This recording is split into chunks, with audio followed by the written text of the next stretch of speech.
To prevent an app on your Galaxy Watch from sleeping to restore background activity, you have to remove that app from the sleeping app list.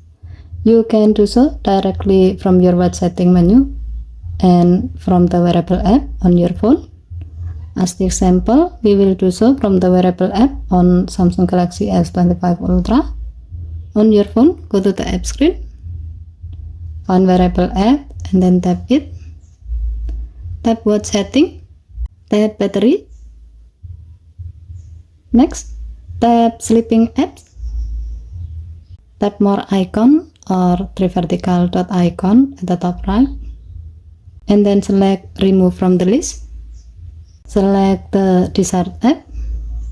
And then tap remove to remove the selected app from the list.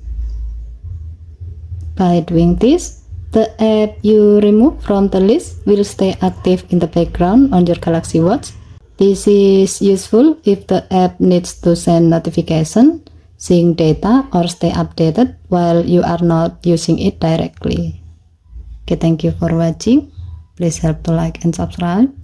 Have a nice day.